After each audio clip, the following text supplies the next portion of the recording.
वंदे मातरम। महाराष्ट्र गोवा के इस बुलेटिन में आप सभी का बहुत स्वागत है। मैं हूं आपके साथ दीपिका सिंघल। महाराष्ट्र के नासिक में पिछले 6 महीने में 2 पहिया से करीब 62 लोगों की जान जा चुकी है, जिसमें से 56 लोगों ने हादसे के समय सिर पर हेलमेट नहीं पहना था। इस बात को गंभीरता से लेते हुए आज से नासिक में हेलमेट मुहिम और तेज कर दी गई है। नासिक के पुलिस कमिश्नर दीपक पांडे के निर्देश उन्होंने जारी किए हैं और अब नासिक में बगैर हेलमेट 2 पहिया वाहन चलाने पर चालान काटा जाएगा। साथ ही साथ ड्राइविंग लाइसेंस रद्द करने की सिफारिश भी रीजनल ट्रांसपोर्ट अफसर को की जाएगी।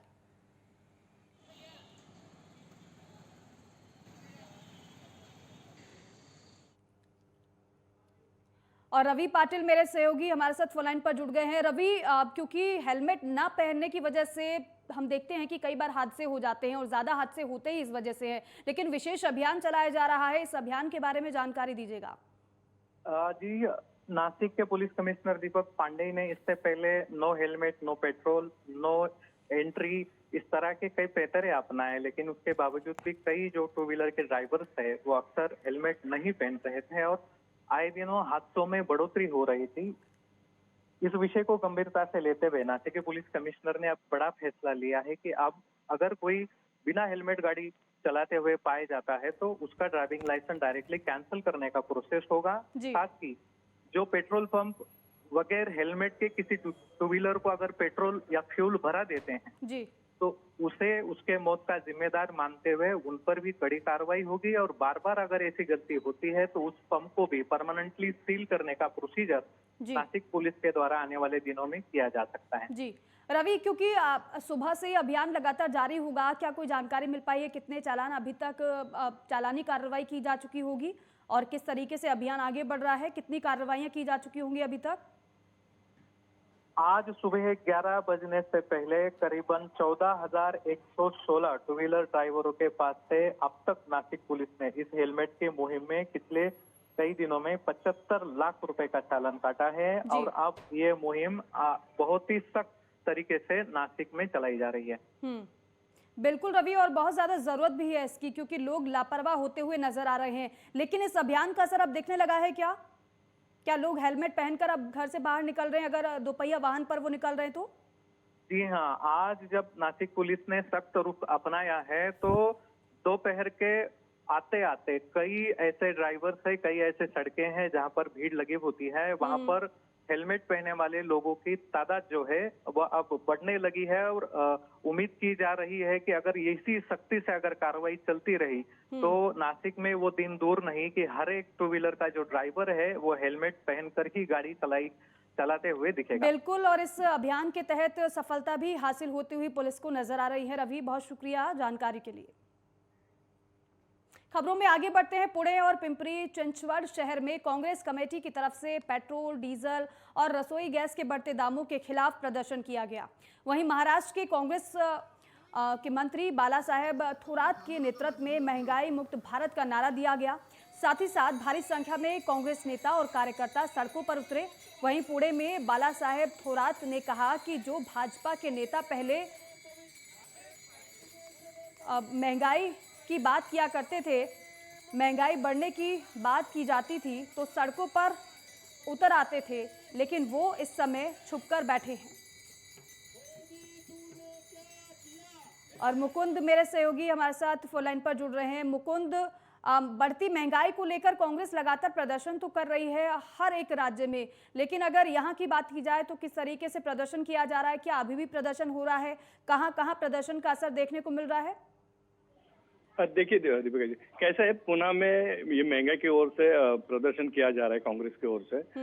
जब पहले जब भाजपा विरोधी में थे और कांग्रेस सत्ता में थी तो 1 रुपए दाम भी अगर बढ़ रहा है तो पूरे महाराष्ट्र में या पूरे देश में इन लोग की ओर से बहुत बड़े बड़े आंदोलन किए जाते थे। पर अभी ये पिछले 9-10 दिन से इतने महंगाई बढ़ रही है। 6-7 रुपए पेट्रोल का बढ़ा है, डीजल का बढ़ा है, साथ में घरेलू गैस का भी 50 रुपए से बढ़ा है, 250 रुपए दूसरे गैस का बढ़ा है। तो इसके वजह से बहुत चिंता हो रही है कि अगर ये इसी तरह से महंगाई अगर बढ़ती रही गई तो लोगों में गुस्सा जो था वो अभी धीरे धीरे बाहर निकलते आ रहा है। तो कांग्रेस की ओर से ये आंदोलन किया जा रहा है। ये पुणे में जंगली महाराज रोड के ऊपर ये प्रदर्शन किया गया। उसके बाद ये अभी जो दिखाई जो दे रहा है वो अलका टॉकीज के सामने ये प्रदर्शन किया गया है। साथ ही में पिपरी चिंचवड में भी इसकी परसाद दिखाई दी। वहां पे भी कैलाश कदम के नेतृत्व में वहां पे भी प्रदर्शन किया गया।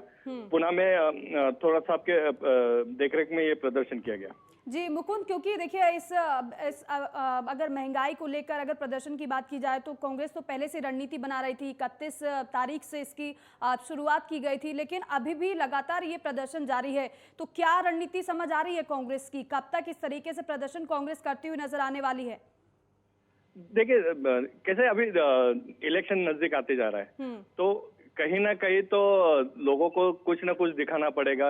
इसलिए कांग्रेस की ओर से ऐसा समझा जा रहा है कि कांग्रेस की वजह से विरोध प्रदर्शन करने के लिए पूरे देश भर में उन लोग इस तरह की जो भी चीज मिलेगी उसके ऊपर उसके खिलाफ इन लोग आंदोलन कर रहे हैं। पर वैसे साधारण लोगों की तरफ से भी देखा जाए तो पिछले 10 दिन से अगर इतनी महंगाई बढ़ रही है तो ये गलत भी बात है।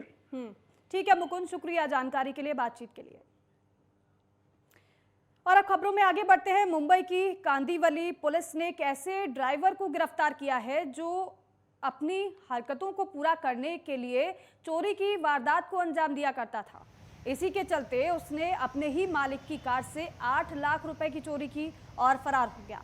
लेकिन बताया जा रहा है कि 10 मार्च को इस घटना को अंजाम दिया गया था, जहां मालिक अपना लंच घर पर ही भूल गया था और वो पैसे कार में रख वापस बिल्डिंग में अंदर गया। तो आरोपी कार को एक मंदिर के पास लेकर गया और पैसे चोरी कर मौके से फरार हो गया। फिलहाल पुलिस ने आरोपी को चंडीगढ़ से गिरफ्तार कर लिया है।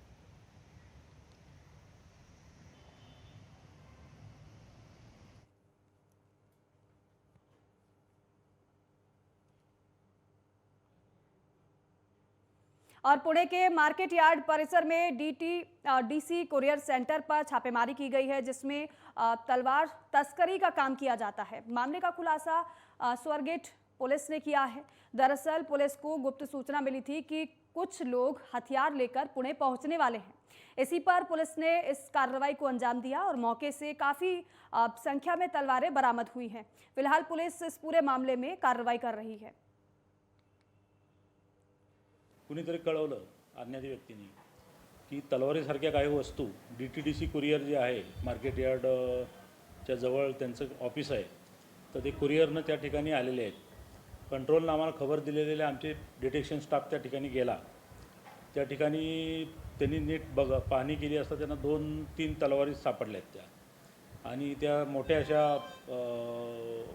लांब चांगले तलवार धारदार पातेच्या तलवार आहेत। प्रिकॉशन म्हणून आम्ही ते ताब्यात घेतल्या आणि त्याची माहिती घेतली असता त्या लुधियानावरनं त्या DTDCच्या कुरिअरनं आल्याचं समजलं।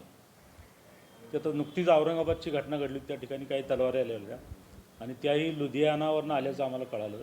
कुणीतरी कळवलं अज्ञात व्यक्तीने। तो स्वारगेट पुलिस ने बड़ा खुलासा किया है। हालांकि सेंटर में हो रही तलवार तस्करी का एक खुलासा है। DTDC कुरियर सेंटर पर छापेमारी पुलिस के द्वारा की गई और बड़ा खुलासा इस पूरे मामले में हुआ है। तो आरोपी को भी पकड़ने की तैयारी है, लेकिन कुछ हथियार तस्करी चल रही थी। कुरियर सेंटर में पुलिस को सूचना मिली और जिसके बाद पुलिस ने कार्रवाई करते हुए छापेमारी की। छापेमारी के दौरान बड़ी संख्या में तलवार बरामद हुई है। अब फिलहाल पुलिस की कोशिश है कि आरोपियों को जल्द से जल्द पकड़ लिया जाए।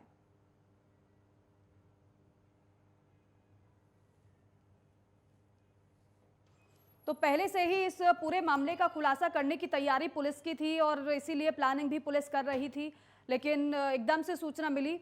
मुखबिर की सूचना के आधार पर इस कार्रवाई को अंजाम दिया गया और बड़ी संख्या में तलवार भी बरामद कर ली है।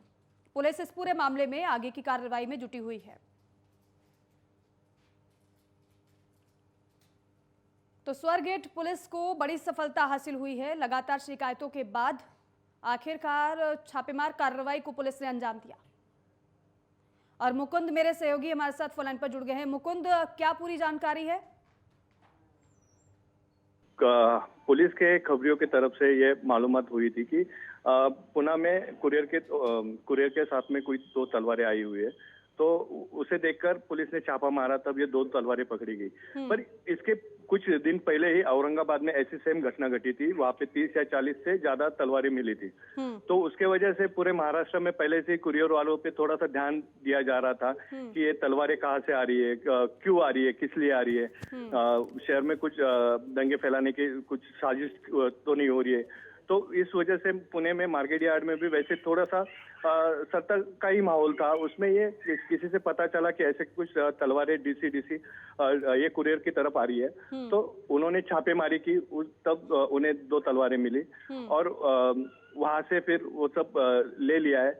ये कुरियर जहां से आया है, ये वाला कुरियर भी लुधियाना से ही आया है और औरंगाबाद का भी कनेक्शन जो था वो लुधियाना से ही था। तो किस लिए आई थी, किसके पास आई थी, किसके लिए आई थी, अभी तक मालूम नहीं पड़ा है। आप कुछ गिरफ्तारियां भी हुई है पूरे मामले में मुकुंद? अभी तक पुलिस ने वैसे सामने से बताया नहीं है कि किसको गिरफ्तार किया है, क्योंकि वो तो कह रही है कि ये सब तहकीकात का मामला है, तो कुछ चीजें हमें भी साथ में रखनी पड़ती है, तो अभी तक इन्होंने कुछ जाहिर नहीं किया हुआ है। तो मुकुंद, अब क्या अवैध तस्करी हो रही थी यहाँ पर तलवारों की, और तस्करी कहाँ तक पहुँच रही थी, कहाँ कहाँ तस्करी की जा रही थी, ये भी कोई जानकारी हासिल हो पाई है क्या? कहाँ से तार जुड़े हुए नजर आ रहे हैं इनके? दीपिका जी देखिए, पहला मामला जो था पिछले हफ्ते हुआ था, वो औरंगाबाद में हुआ था। वहाँ पे 30 से 35 तलवारें और एक कुकरी मिली थी जी। और वो भी आई थी लुधियाना से ही, ऐसे वो पोस्ट के ऊपर दिखाई दे रहा है। और पुणे में जो तलवारें कल मिली है, जो आज मिली है, वो 2 तलवारें भी लुधियाना से ही आई है, ऐसा कनेक्शन दिखाई दे रहा है। तो महाराष्ट्र में ये लुधियाना से आ रही है, पर क्यों आ रही है, किस लिए आ रही है, पूरे महाराष्ट्र में अभी इलेक्शन का दौर शुरू होने वाला है, कुछ दिनों बाद इलेक्शन शुरू होने वाला है, तो दंगों फसाद के लिए लाई जा रही है या किसी चीज के लिए लेके आ रहे हैं, और इसके बारे में अभी तो कुछ पता नहीं चला। ठीक है मुकुंद, और इस पूरे मामले की अभी छानबीन जारी है। शुक्रिया आपका जानकारी के लिए। खबरों में आगे बढ़ेंगे। शिक्षण हक कायदा अंग्रेजी स्कूल में 25% आरक्षण के ऑनलाइन भर्ती प्रक्रिया की लॉटरी निकाली गई है, और वही 4 अप्रैल को शाम 4 बजे के बाद प्राइमरी एजुकेशन विभाग की ओर से जानकारी दी जाएगी। पूरे राज्य में 2,82,778 अर्जी हासिल हुई थी। हर साल की तरह इस बार भी पुणे से ज्यादा अर्जी प्राप्त हुई थी।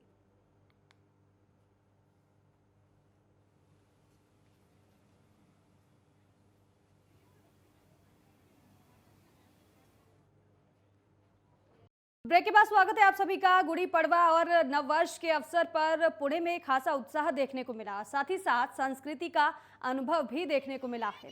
इस साल भी शोभा यात्रा निकालकर पुणे के कोथरूड इलाके में उत्सव मनाया गया। वहीं शोभा यात्रा में बच्चों समेत महिला और पुरुषों ने भी बड़ी संख्या में हिस्सा लिया, और हिस्सा लेते हुए परंपरागत महाराष्ट्रीयन पहनावे पहनकर ढोल नगाड़ों की धुन पर थिरकते हुए सभी नजर आए। वहीं पिछले 2 साल से कोरोना महामारी की वजह से उत्सव मनाने को लेकर कई तरीके की पाबंदियां थी, लेकिन आज से राज्य में कोरोना प्रतिबंध पूरी तरीके से हटा दिया गया है, जिसके चलते पुणे की इस शोभा यात्रा में खास उत्साह भी देखने को मिला है।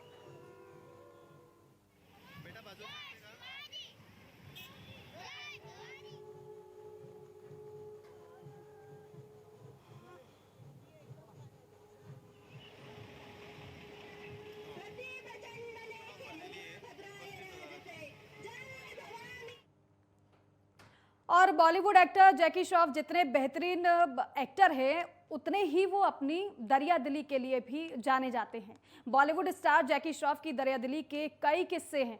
पुणे जिले में के मावल क्षेत्र में जैकी श्रॉफ का फार्म हाउस है। उनके फार्म हाउस पर काम करने वाले युवक के पिता का देहांत हो गया। जैसे ही जैकी श्रॉफ को पता चला तो बिना झिझक वो गायकवाड़ परिवार के घर दुख बांटने पहुंच गए। वहीं सागर दिलीप गायकवाड़ जैकी श्रॉफ के फार्म हाउस पर काम करते हैं। मावल परिसर के चांदखेड़ गांव में उसका परिवार रहता है। पिता की मौत की जानकारी मिलने के बाद जैकी परिवार को सांत्वना देने के लिए पहुंचे थे। इस दौरान वो लोगों के साथ फर्श पर बैठे नजर आए। वहीं अब लोग जैकी श्रॉफ की ये तस्वीर देखकर उनकी सादगी की तारीफ कर रहे हैं। उनकी जो तस्वीर सामने आई है उसे देख फैंस उनकी और प्रशंसा कर रहे हैं।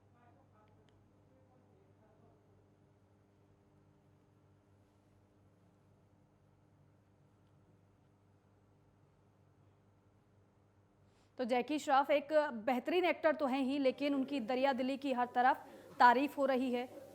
अपने यहाँ काम करने वाले कर्मचारी के यहाँ जब सुना कि घटना घटित हुई है तो सीधे वो उसके घर पर पहुंच गए परिवार को सांत्वना देने के लिए। और महाराष्ट्र के मुख्यमंत्री उद्धव ठाकरे आज गुड़ी पड़वा के शुभ अवसर पर मेट्रो का उद्घाटन करेंगे। वहीं बीजेपी ने इस कार्यक्रम का बहिष्कार किया है। साथ ही साथ बीजेपी का यह कहना है कि पूर्व मुख्यमंत्री देवेंद्र फडणवीस के कार्यकाल में मुंबई मेट्रो प्रोजेक्ट की शुरुआत हुई थी और इसी वजह से बीजेपी की तरफ से धन्यवाद देवेंद्र जी के पोस्टर लगाए जा रहे हैं।